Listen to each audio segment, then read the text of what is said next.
Bonjour et bienvenue pour le Gallicast épisode 170 Ou 170. Ah oui, c'est vrai. Aujourd'hui, un Gallicast un peu spécial. Je le dis à chaque fois, je crois, à chaque début de Gallicast, c'est un Gallicast un peu spécial.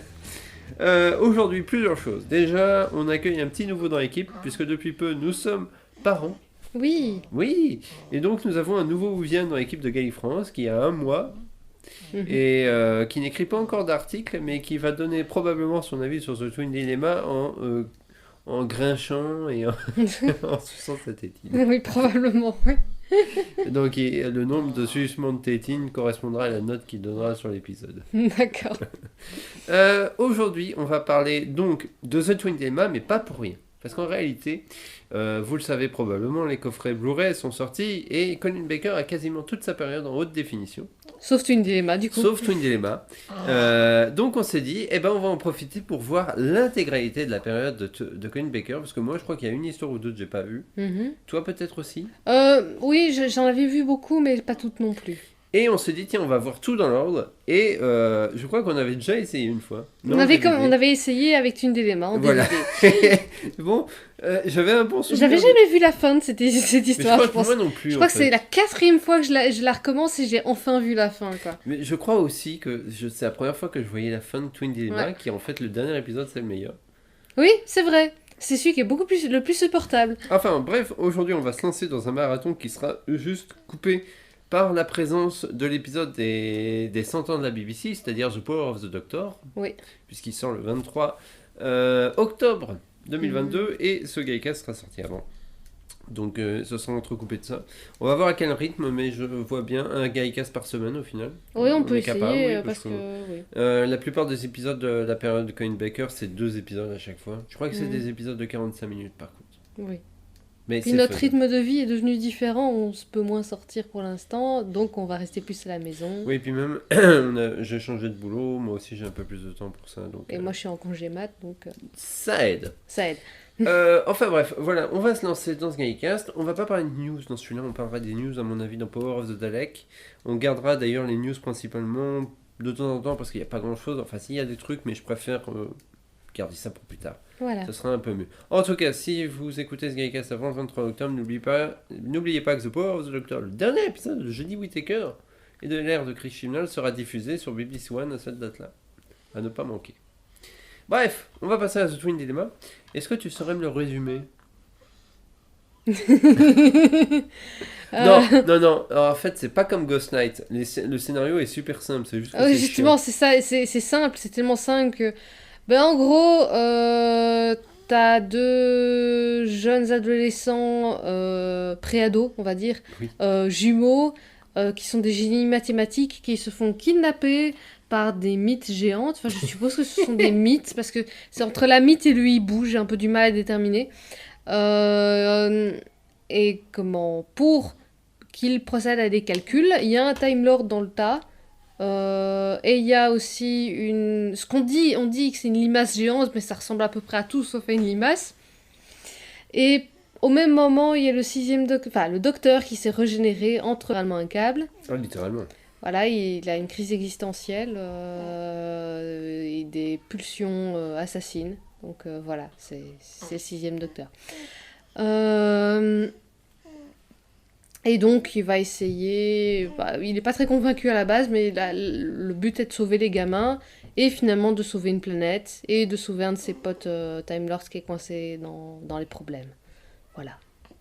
Est-ce que c'est un résumé qui te convient? C'est un résumé global. Je viens de remarquer un truc d'ailleurs, c'est que en fait, la plupart des résumés mettent en avant le fait que justement, cette limace géante veut faire exploser Jaconda... pour envoyer... Oui. Mais sauf que c'est révélé dans le dernier épisode, en fait. Oui, donc c'est un spoiler. C'est un super spoiler. Alors, histoire écrite par Anthony Stevens, réalisée par Peter Moffat. Rien à voir avec Steven Moffat, je crois. Non. C'est juste un... Non, j'avais une fois vérifié, ça n'a absolument rien à voir. Et les 4 épisodes ont été diffusés entre le 22 mars et le 30 mars 1984. Il s'agit de la première histoire de Colin Baker qui prend la relève directement de... Peter Davison, il est accompagné de Perry. Et c'est la saison 21. 21, c'est le dernier épisode de la saison 21. C'est le dernier épisode, oui, c'est la dernière histoire de imaginez que les gens à l'époque ont vu ce dernier épisode comme dernier épisode de saison, Donc pour une fois, je pense que ça doit être l'une des seules fois où le... Non, ça faisait longtemps que c'était pas arrivé. C'était arrivé avec William Hartnell et Troughton. Effectivement, mais William Hartnell prend, je pense qu'il est dans l'un des... C'est en plein milieu. Non, en fait, il fait les 2 premières histoires de la C'est saison ça, 4. c'est les 2 premières histoires et il prend le relais. Alors Voilà. que là, c'est l'inverse, c'est que lui, il fait la toute dernière histoire de la saison 21. Ce qui est un peu l'idée à la con. C'est l'idée à la con parce que effectivement, ils ont balancé Colin Baker en plein milieu de cette histoire, donc il y a comment il manque ce climax entre oh mon dieu, c'est la régénération qui se fait en fin de saison comme on a l'habitude en fait. Ouais. Mais et du coup, ils te présentent un nouveau docteur, ils réussissent à le rendre absolument antipathique au possible. Donc honnêtement, je peux comprendre que les gens aient vu ça et dû attendre la saison d'après pour voir la suite de Colin Baker et ont commencé à détester Colin Baker instantanément. Je peux tout à fait le comprendre. Personnellement, c'est un de mes docteurs préférés, un de mes acteurs ayant joué docteur préféré, mais cet épisode est infâme et il est infâme dans cet épisode. Honnêtement, j'avais un bon souvenir de Twin Dilemma, mais je me faisais la réflexion, mais est-ce que je l'avais vu en entier d'ailleurs? J'arrive pas à me le dire. En tout cas, depuis que j'ai le DVD, j'ai un doute en fait, et je crois que je l'avais pas vu en entier. Et le truc, c'est que je m'étais toujours dit que The Twin Dilemma, on le met en dernier, mais en fait, ça doit pas être si horrible que ça. Et en fait, je me dis maintenant, je comprends effectivement pourquoi il est vraiment en dernier dans le classement, parce que les 3 premiers épisodes, pendant 3 épisodes, le docteur est vraiment exécrable avec Perry. Oui, en fait, je dirais que personnellement, ce serait pas mon pire épisode de la série classique. Il y a The Smuggler qui est bien pire. Mais le docteur en tant que scénario et tout ça, mais le docteur est détestable et c'est l'épisode vraiment où il est le plus détestable de toute la série, je pense. Je crois aussi. Et en fait, il n'y a rien qui va avec sa caractérisation. Le gros problème, c'est même pas ton scénario qui finalement n'est pas si atroce. Il est simple. Il casse pas 3 pattes à un canard, mais c'est pas un mauvais scénario. Non, c'est le docteur le problème. Oui, c'est l'écriture du docteur qui pose problème dans cette histoire. Voilà, c'est ça. Même les jumeaux sont pas si mauvais en fait. Non. Je me disais, ah oui, ça va être juste 2 petits cons. Non, ça va. Il joue pas très bien, mais enfin, il joue, il joue dans la monotonie. Oui, bien sûr. Et je pense que c'est ce qu'on leur a demandé. Oui, c'est ce qu'on leur a demandé, parce que c'est supposé être 2 gamins un peu chiants. Ouais.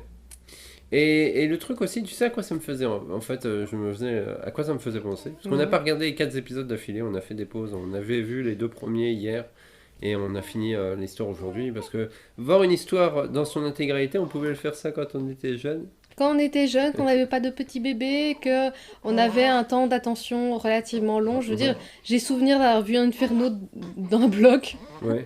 C'était une mauvaise idée. Ouais. Mais quand même. Il s'excite. Oui. Ouais, tutut. Voilà. Ouais, non, on lui met pas la tutute, c'est pas un bouchon. C'est juste qu'à mon avis, il a demandé. Voilà, c'est ça. Oui, il a demandé. Est-ce qu'on est en train de justifier notre parentalité dans un Gaïcast? Est-ce que vous, honnêtement, vous qui nous écoutez depuis si longtemps, imaginiez-vous ça? Oui, c'est ça. Ça fait 10 ans. La révélation du Gaïcast, quoi. Ça fait 10 ans que vous nous écoutez et ça y est, on a un bébé. Enfin bon, bref. Non, mais le truc, c'est que tu sais à quoi ça me faisait penser? Le premier épisode de Capaldi. Avec le dinosaure de la Tamise. Oh ouais. Et Capaldi est détestable pendant tout l'épisode, je trouve. Ouais. Mais, là, par contre, honnêtement, je trouve qu'à la limite, le scénario de Twin Dilemma est meilleur. Parce que désolé, le dinosaure là, c'est... En fait, le dinosaure dans la Tamise, c'était une blague, mais c'est parce qu'après, t'as les Clockwise Men qui reviennent. Oui, mais c'était pas ouf. Hein. C'était pas ouf.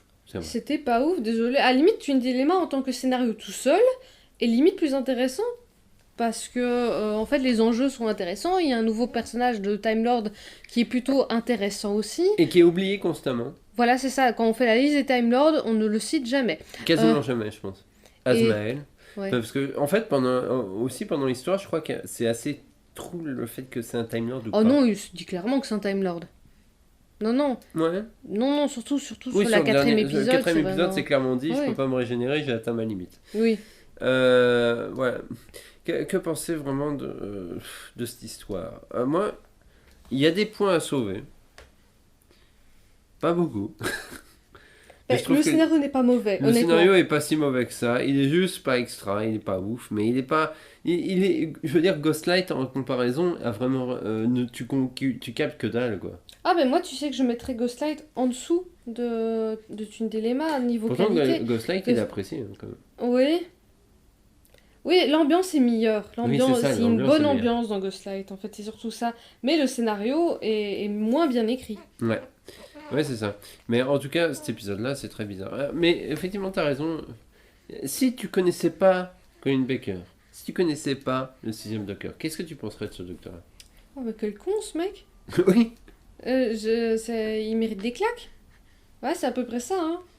Je sais pas pourquoi ils l'ont rendu aussi prétentieux. Ah, je sais pas. Je sais vraiment pas. Peut-être parce que Colin Baker a ce style de jeu? Non, pourtant j'ai pas l'impression qu'elle soit quelque non, chose mais pas spécialement. Enfin si, j'ai pas vu grand chose avec Colin Baker, je dois bien avouer, mais peut-être que oui. Il a ce côté très grandiloquent que les autres n'ont pas, surtout par rapport à un gars assez timide comme Davison, tu vois. Oui, c'est clair. En fait, et le contraste est très fort entre lui et Davison, en fait, c'est surtout ça. Ça, c'est clair. Et il a pas ce côté beau gosse, premier de la classe que Davison a. Du coup, ils ont peut-être dit, ah ben, quitte à faire un contraste, autant y aller à part, oh là là, il a se fait un bad trip. Il manque de tuer Perry. Voilà, pas que Perry d'ailleurs. Hein. Alors, c'est marrant parce que Perry, je l'avais vu que finalement, avant, je l'avais vu que dans The Five Doctors. Et j'avais quasiment rien vu avec elle. Et je sais qu'il y a quelques mois, j'avais regardé. C'était Time Flight. Ouais. Et. Non, pas Time Flight. Time Flight, elle est pas dedans. C'est comment. L'épisode où justement le maître il brûle. Ah oui, ouf. Oula. Flight of Fire, hein, je sais plus. Je sais plus. J'ai très peu vu la période du 5ème. Enfin, en tout cas, cet épisode-là, où elle apparaît en fait, avec Caméléon. La dernière apparition de Caméléon en fait. Ok. J'ai quasiment pas vu parce que je voulais voir les deux histoires avec Caméléon. Et pour une vidéo de Gay France qui est jamais sortie, puisque faut que je le fasse, mais manque de temps. Et donc, en fait, ma vision de Perry avait changé avec cet épisode-là, parce que dans cet épisode-là, c'est vraiment l'adolescente chiante. En fait, alors que je l'avais toujours vue comme une adulte, en fait. Alors que vraiment, dans son premier épisode, elle est vraiment montrée comme celle qui vit aux dépens de ses parents et qui est pas indépendante. Et résultat, ça fait un peu bizarre. Oui, sa caractérisation, elle évolue peut-être, pardon. Oula, t'es fatigué. Oui, désolé. Elle évolue peut-être entre-temps. Moi, j'avais surtout un souvenir d'elle dans The Two Doctors, en fait. Oui. The Two Doctors, ce qui est une bonne histoire. C'est une bonne histoire. J'ai hâte d'y arriver parce que je ne l'ai pas revu depuis que je l'ai vu la seule fois où je l'ai vu, en fait. Et sur le Blu-ray, tu sais qu'il y a... je sais pas si c'est pas les 2 épisodes qui sont en version longue. Ah, cool. On a encore plus de Trocton. Encore plus de Trocton qui fait absolument n'importe quoi. Génial. Il est en roue libre. Il est en roue libre, ouais. On en parlera, vous en faites pas, parce que la bonne surprise, c'est qu'on va faire une Gallicast par histoire, donc on va faire l'intégrale de Colin Baker. Oui. C'est bien. Ouais. Rien à dire de plus. Ah si, qui appelle ces gamins Rémus et Romulus? Des geeks de la Grèce antique. Mais je me demande, est-ce que l'histoire n'est pas une référence à la Grèce antique au final? Non, pas la Grèce antique, la Rome antique. La Rome antique? Oh non, honnêtement non. Quand on connaît le mythe de Romulus et Rémus, absolument. Oh, je veux dire, c'est juste un délire de bobo d'appeler ses jumeaux comme Castor et Pollux, tu vois. Oui. Tu vois, oui, remarque, oui. Voilà, c'est tout. Un truc qu'on pourrait dire... Alors là, on a hâte que ça sorte en Blu-ray. Pour l'instant, il est disponible qu'en DVD. Notre édition DVD est particulière. Oui, parce qu'elle est dédicacée par Colin Baker. Tu lui as fait dédicacer ça, j'aurais aimé voir sa tête. Ah ben ça, je peux te la dire, c'est que en fait, il l'a dédicacé, puis je lui ai sorti le vinyle de Doctor in Distress à dédicacer. Du coup, je l'ai revu 3-4 mois plus tard, il se souvenait de moi. Bizarrement. Combo, hein. Bizarrement, il se souvenait de moi. Je ne me l'explique pas. Non, maintenant, depuis que je l'ai revu, maintenant, je comprends mieux pourquoi il est toujours en bas des classements, en général. Oui.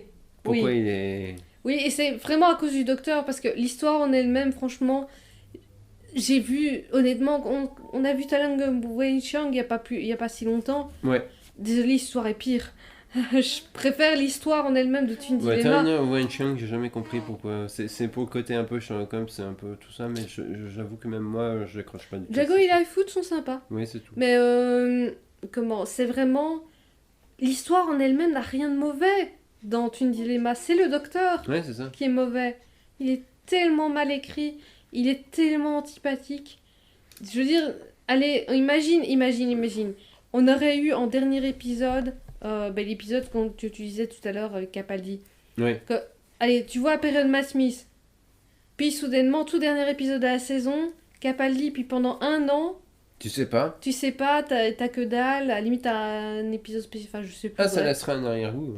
Ah ouais, ça la foutrait mal quoi. Ouais, non, mais je trouve vraiment bizarre qu'ils aient choisi de mettre Colin Baker. Il faudrait que je regarde dans les documentaires et j'en parlerai peut-être dans le prochain Geekcast. Si jamais j'ai la réponse. Mais pourquoi ils ont fait ça? Parce que c'est tellement bizarre. Et je crois que d'ailleurs, tout le monde l'oublie qu'en fait The Twin Dilemma, c'est saison 21, c'est fin. C'est une autre saison quoi. Parce que techniquement, on a tout Colin Baker en deux coffrets. Il n'y a que 2 saisons. Il a fait que 2 saisons. Oui. Il n'a pas fait 3 saisons. Il a fait 2 saisons et une histoire. Oui. C'est tout. Et encore, la 2e saison qu'il a fait, c'est presque une histoire complète, mais en vachement longue quoi. Oui. Parce que, quoique, on n'y est pas encore, mais j'ai vu quoi, Tree of Time Lord il y a 5-6 ans. J'ai quand même globalement un bon souvenir de cette histoire. J'ai un bon souvenir aussi parce que je l'ai vu il y a... Bah là en fait j'ai vu quand même pas mal de Colin Baker. Ouais. Je l'avais vu au temps où je faisais le blog, donc aussi 6-7 ans peut-être. Oui, ouais. Et bon, globalement, toutes les histoires, je sais que moi j'aime bien aussi le jeu de Colin Baker. Quoi. Oui, moi j'adore Colin Baker, c'est pour ça que c'est... Il est encore mieux dans les audios. Oui. Oh, oui. D'ailleurs, si vous voulez commencer les audios, vous savez pas par où passer parce que vous vous dites, oui, je comprends l'anglais, mais parfois c'est difficile, les accents, tout ça. Colin Baker, il a il a une très bonne diction, il est très compréhensible. Donc, franchement, vous pouvez commencer avec lui ou avec Paul McGann, qui a aussi une très bonne diction. Oui, c'est vrai. Prenez pas McCoy pour commencer. Non. Pas McCoy pour commencer. Colin Baker et Paul McGann, c'est les deux, commencer. Et moi, il y a des audios de Colin Baker que j'aime bien. Je sais plus si j'en ai utilisé Holy Terror, beaucoup, mais Holy Terror est génial. Quoi. Et Frobisher. Tous ceux avec... Madeleine Smith ouais, non, pas Madeleine Smith. Evelyn Smith. Evelyn Smith. Voilà. Et d'ailleurs, dans les choses que je l'ai fait dédicacer, je lui avais fait dédicacer de Twin Dilemma. Un audio avec Evelyn Smith. Ouais. Et Doctor in Distress. Je pense qu'il s'en est jamais remis. Non. Mais je pense qu'il m'a dit que j'étais la première personne en convention de toute sa vie à lui avoir demandé de dédicacer Doctor in Distress. Ça me paraît bizarre, mais... Ça me paraissait... Sur le moment, je me suis dit, non, il me charrie. Et en fait, maintenant que j'y pense, j'ai jamais vu personne d'autre t'en parler. Ouais, c'est vrai que c'est pas forcément le genre de truc que tu fais dédicacer, mais à mon avis, il y a quelqu'un qui a dû il y a longtemps. Oui. Parce que ce serait marrant d'avoir toutes les dédicaces de toutes les personnes qui sont sur la pochette. Quoi. Oui. C'est un peu tard maintenant pour beaucoup, mais bon. Malheureusement. Voilà. Ah si, il y a quelques petits détails que je voulais dire. Moi, ce qui m'éclate, c'est par exemple quand Hugo, c'est ça, c'est le flic. Oui, le flic. Ah, c'est vrai, on a complètement oublié de parler de ce gars. Le gars qui est sympa au demeurant. S'il était resté comme compagnon, ça aurait été, je trouve... Bah si, ça va. Ouais, il était un peu nerveux de la gâchette. Hein. Oui, bien sûr, parce que c'était un flic, mais bon, je trouve que y a certains compagnons qui sont plus mauvais, quoi. Ouais, j'ai quand même une critique à faire sur la fin, du coup. Ouais, oui, mais juste pour finir, moi ce qui me fait marrer, c'est oh ma chemise est déchirée, je tombe directement sur la garde-robe et je prends le truc le plus fluo qui puisse. Le plus moche, le plus moche du monde. Brillant. Ouais, le plus brillant pour remplacer sa veste. Pourquoi? Et surtout, il met sa main dans sa poche et c'était pile poil la veste que Perry avait choisie pour cacher ses munitions. Je pense que Perry s'était dit, je vais choisir le truc le plus moche pour me planquer dans la garde-robe. Il doit avoir du bon goût. Il peut pas choisir ça. Il avait mauvais. Et il a choisi ça. C'était affreux. L'autre chose, dans les décors, dans la salle du trône de la Limage géante, il y a un masque de grenouille qui est sur une statue.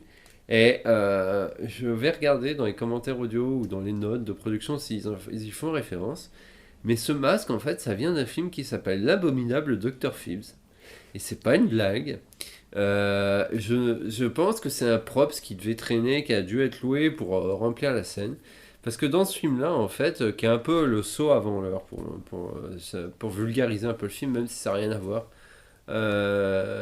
En fait, c'est un masque qui est piégé et qui étrangle la victime qu'il porte. Et c'est vraiment ce truc-là, parce que la tête a vraiment une forme spécifique avec les deux yeux de grenouille qui ressortent bien, la couleur. Donc je suis sûr à 100% que c'est ça. Et ça m'a fait marrer de le voir là-dedans, en fait. Parce que je me suis dit, tiens, qu'est-ce que ça fout là? Bah, tu sais, c'est comme la fois on a vu le tournevis sonique du troisième docteur dans Thunderbirds. Ah, je sais plus si Il est dans Thunderbirds. C'est dans Thunderbirds. Il est Thunderbirds et la tête est dans Thunderbirds et c'est confirmé. Hein. Les deux morceaux du tournevis sonique viennent de Thunderbirds. Ou l'inverse. Non, parce que Thunderbirds a été fait d'avant, effectivement. Le tournevis du troisième docteur a été assemblé avec deux morceaux qui viennent du tournage de Thunderbirds. Ça c'est confirmé. Il y a eu puisqu'on en fait on a capté le truc il y a pas longtemps quoi. Autre chose que je voulais rajouter. Moi je peux peut-être parler à la fin. Vas-y, parle de la fin parce que oui, parce qu'il y a un truc qui m'a frappé à la fin, c'est que effectivement on dit beaucoup, enfin pendant quasiment tout le truc, on comprend que le Time Lord qui est sur Jaconda était, avant que la limace géante prenne le pouvoir, était un peu le chef de la planète. Oui. Or, tous les autres habitants de la planète, c'est pas des Time Lords, c'est des mythes, mix à hibou là. Oui. J'aime bien leur costume au passage. Leur costume est sympa, oui, moi j'aime bien. Je trouve que par rapport à la limace qui est vraiment affreuse, les costumes des Jacondins, enfin je sais pas comment ça se dit, mais bon bref, est franchement bien. Je trouve que c'est vrai, ils ont un bon design. Je sais pas, je trouve ça. Ils ont un bon design, ils sont très expressifs, je trouve qu'ils sont beaux en fait. Mais ils ont pas de masque en fait. Oui, c'est ça. Je trouve que la plupart des costumes de Doctor Who qui vont pas, c'est ceux où t'as le masque avec la bouche qui est apparente. Ouais. Ça marche pas. Et donc, ah oui, donc, et je me dis, bon, c'est bizarre de voir un Time Lord qui domine une planète, ça fait un peu Stargate, hein, oui. Bon bref. Mais il avait l'air d'être un bon dirigeant, soit, et tu te dis, oui, un Time Lord qui a quand même pas mal de pouvoir, effectivement, c'est normal qu'il prenne possession d'une planète, je veux dire, c'est logique dans le sens, il a le pouvoir pour.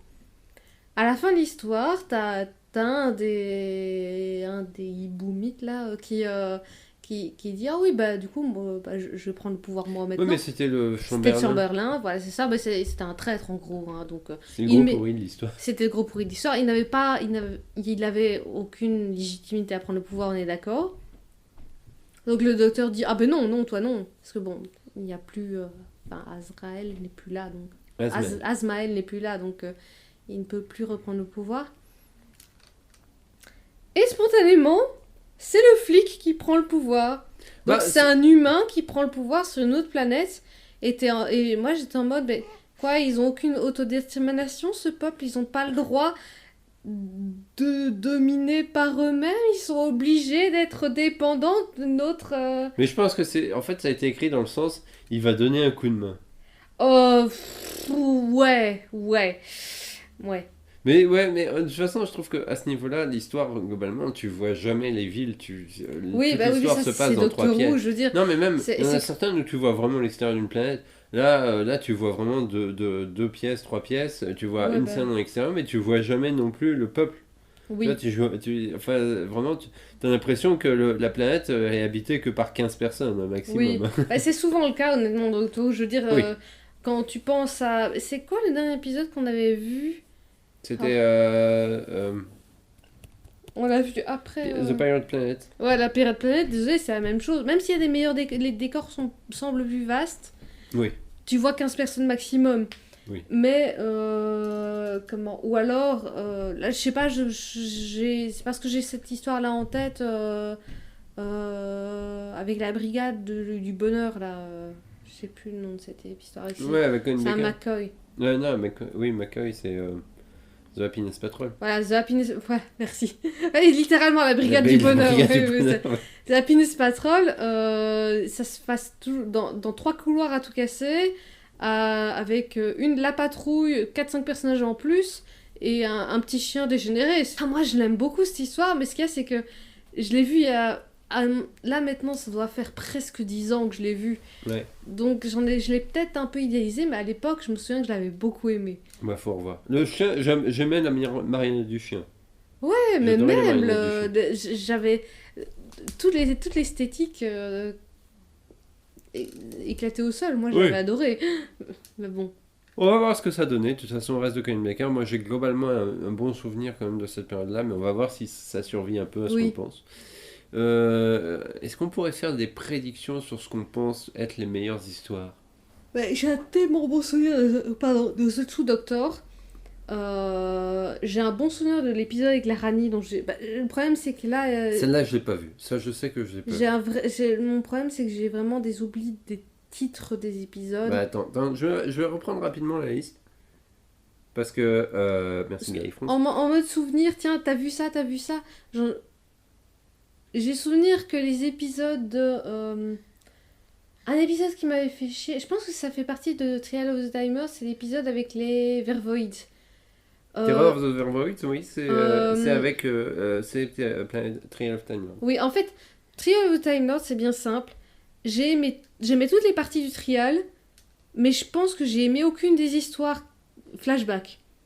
Ah ouais, elles sont pas extra. Elles sont pas extra, mais alors que le Trial en lui-même est bien. Alors, pour la saison 22, Attack of the Cybermen. Je pense pas l'avoir vu. Tu ne l'as pas vu. Vengeance on Varos, moi je ne l'ai pas vu. J'ai pas souvenir l'avoir vu non plus. The Mark of the Rani. Il était bon. Moi je m'étais fait une fois tous les épisodes de la Rani, j'aime beaucoup ce personnage en fait. Première apparition de la Rani d'ailleurs. Oui. Moi je ne l'ai pas vu, j'ai vu son autre épisode. The Two Doctors, donc on oui, qui est excellent. Time Lash, que je n'ai pas vu. Je l'avais vu justement dans la foulée et j'ai pas un souvenir extraordinaire. Pour l'anecdote, Time Lash a fait partie des histoires que Russell T. Davies a donné à voir à Ncuti Gatwa. Ah ben. Et apparemment, du lot, c'était son histoire préférée. Parce que j'ai tellement peu de souvenirs en fait. C'est possible que à l'époque je les voyais et surtout ils font quoi 2 épisodes ouais. En fait ça tombe, j'ai vu The Mark of the Rani et Time Lash dans la foulée, tu vois. Oui, c'est clair. Donc, et enfin Revelation of the Daleks. J'ai pas souvenir de l'avoir vu. Je ne l'ai pas vu non plus. Je crois que c'est d'ailleurs celui-là où tu as le Davros qui est dans un globe. Non, je l'ai pas vu alors parce que en fait ce qu'il y a, je dois avouer quelque chose 10 ans après que je fais le Gallicast, tout ça, je dois avouer quelque chose, je n'aime pas beaucoup les Daleks. Moi non plus. Du coup, j'allais pas forcément chercher les épisodes des Daleks. Dans la série classique, j'ai une grande nette préférence pour les Cybermen en fait. Mais ouais, mais t'as raison, moi aussi j'aurais tendance à préférer. Je ne déteste pas les Daleks dans la série classique, mais j'en ai marre dans la nouvelle série. Ouais, mais en fait, c'est pas des personnages qui m'intéressent beaucoup. Les Cybermen m'intéressent plus. En fait, j'ai toujours été... À part les... même Genesis... Genesis, c'est drôle, mais pas... Mais il est long, Genesis. Il est très long. À part le premier épisode des Daleks que j'aime assez bien. Ouais, avec le premier Docteur, ça passait. Mais les autres, à chaque fois que je vois des Daleks, je me fais chier, en fait. C'est ça le problème. Et je sais que je vais me faire chier, alors que... Les Cybermen, parfois ça passe, tu vois. D'ailleurs, la prochaine histoire, ça va être des Cybermen. Oui, mais je l'ai pas vu. Donc je pense me rappeler quelle histoire c'est, puisque il y en a qu'une seule finalement. Donc, saison 22 pour nous, ça va être un peu une redécouverte au final. Oui. Et saison 23, donc, ce qui est Tree of Time Lord, qui est composé de The Mysterious Planet, Mind Warp, Terror of the Vervoid et The Ultimate Foe. De mémoire, je sais que j'avais globalement aimé Tree of Time Lord. Sauf pour le final, qui après j'ai compris parce qu'il a été écrit à la va-vite, parce que le scénariste original était décédé. Ah oui. Et c'est pour ça que ça semble être une pièce rapportée en fait de Ultimate Foe.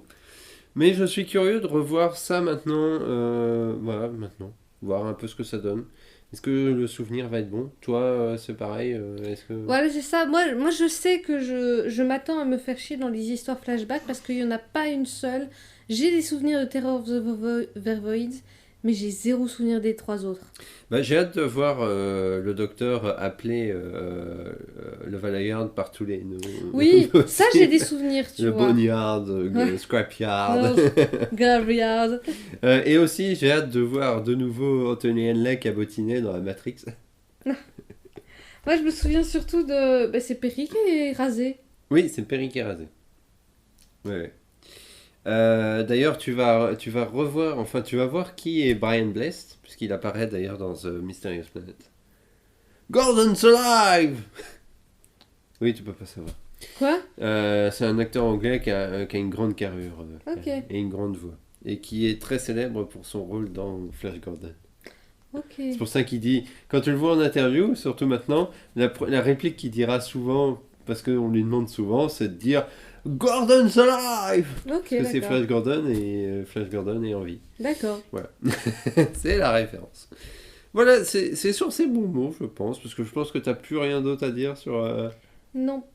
Pour notre Twin Dilemma, on va pas parler de qualité, mais on va parler de la qualité des Blu-ray. Et moi, j'en profiterai pour parler un peu des bonus, parce que je pense que j'en profiterai pour les regarder. Mais je me suis rendu compte, en tout cas pour la période du 6ème Docteur, c'est que la qualité DVD n'est pas si atroce. Bah oui, elle est correcte. De toute façon, il me semble, à vérifier, mais il me semble que le transfert DVD vient du master. Oui. Parce que je crois qu'à partir du 5ème Docteur, ils ont quasiment tous les masters sur bande. Ok. Et donc la restauration est quasi c'est instantanée, ça. quoi. Il y a pas vraiment de perte. Oui, si vous n'avez pas le budget d'avoir les Blu-ray, que vous avez raté les trucs et tout ça, franchement, à partir du 5ème Docteur, c'est pas très grave de voir en DVD. Allez, c'est plus fun de les avoir autrement, mais vous en profiterez tout à fait bien en DVD. Hein, Voilà, c'est juste qu'il y a des nouveaux bonus. Voilà. Et je crois que les épisodes en version longue sont exclusifs au Blu-ray. Je ne crois pas. Je vais regarder sur le DVD d'ailleurs. Ok. Si c'est le cas. J'ai hâte de voir d'ailleurs l'édition Blu-ray de The Twin Dilemma. Non, j'ai hâte de voir le coffret Blu-ray de la saison 21. Bah, de toute manière, ça sera avec la tête de Davison, hein, ils vont pas mettre la tête de... Non, je pense qu'ils vont peut-être faire un truc. Hein. Ah ouais, peut-être Je bien. pense qu'ils vont peut-être faire un truc avec les deux. Déjà, le prochain coffret, c'est quand même William Hartnell, et ça, c'est vachement bien, je l'attends avec hâte. Qui d'ailleurs les bonus enfin il y aura un article dans le prochain Doctor Who Magazine et en général ça arrivait quand le coffret allait sortir parce que pour l'instant on n'a pas encore de date de sortie donc peut-être que le coffret de la saison 2 va sortir avant la fin de l'année. Ah oui, ça c'est pas impossible, on verra bien. Bref, c'est sur ces beaux mots que nous allons cesser ce Gaïcast qui est déjà un peu trop long sur The Twin Dilemma. Si vous avez envie de voir The Twin Dilemma, vous pouvez puisqu'il existe en DVD puis sur certains sites de diffusion. Voilà, si vous êtes assez malin, vous les trouverez. Dans tous les cas, nous on va continuer avec Colin Baker. Dans le prochain Gaïcast, ce sera par contre Jodie Whittaker. Oui. Son dernier épisode, ce sera peut-être un grand Gaïcast parce que, à mon avis, on repassera un peu en revue ce qu'on a pensé de l'ère Chibnall aussi globalement. Oui, il faudrait que je revoie quelques épisodes parce que, enfin bon, on verra bien. On a le temps cette semaine, ou deux. On fera peut-être une sélection d'épisodes parce qu'on verra. Il y a que 3 saisons, donc ça va peut-être dans notre tête. On verra peut-être le premier épisode, tiens. J'aimerais bien voir Spyfall maintenant que j'ai vu Skyfall. Il y avait peu de références. À mon avis, il y avait peu de références. Oui. Ah bon, d'accord. De mémoire. Oui. Est-ce que oui, on peut si vous êtes intéressé par d'autres choses sur le Doctor Who, n'hésitez pas à aller écouter la première saison du British Fiction Podcast que nous avons fait et diffusé depuis l'année passée. Et peut-être la saison 2 aussi. Non, la saison 2 va sortir. Arriver. Tous les épisodes sont enregistrés, c'est juste qu'on les a pas encore diffusés. Je ne les ai pas encore mis en ligne. N'est-ce pas? C'est ma faute. Mais on avait quelqu'un de prioritaire derrière. Voilà, c'est ça. On était un peu occupés. Bref, d'ailleurs, je tiens à dire que si on arrive à faire tout Colin Baker, je pense qu'on essaiera de refaire aussi d'autres périodes de la série classique comme ça, histoire de nouveau alimenter le Gaïcast, quoi. Colin Baker est facile parce que c'est une histoire, c'est un cours et surtout tous les Blu-ray sont sortis, quoi. Et après on pourra, je sais qui on pourra faire après. McCoy. Il manque un coffret, c'est tout, mais on pourra tout faire parce que j'ai les DVD. Ok. Voilà, c'est sur ces bons mots qu'on va se quitter. Merci de nous avoir écoutés. N'hésitez pas à vous abonner à notre chaîne YouTube si vous écoutez ça sur YouTube, on ne sait jamais. Donc abonnez-vous, appuyez sur la petite cloche, laissez un commentaire. Laissez des commentaires, même partout sur Gaï France, partout. Laissez des commentaires. On veut savoir ce que vous avez pensé de The Twin Dilemma si vous l'avez vu. Oui, parce que c'est parfois un peu décourageant de diffuser puis d'avoir zéro retour. Mais c'est surtout qu'on veut savoir si vous avez aimé ou ce que vous en pensez, si vous en avez entendu du bien ou du mal. Oui. Et on va vous dire... Vavoom.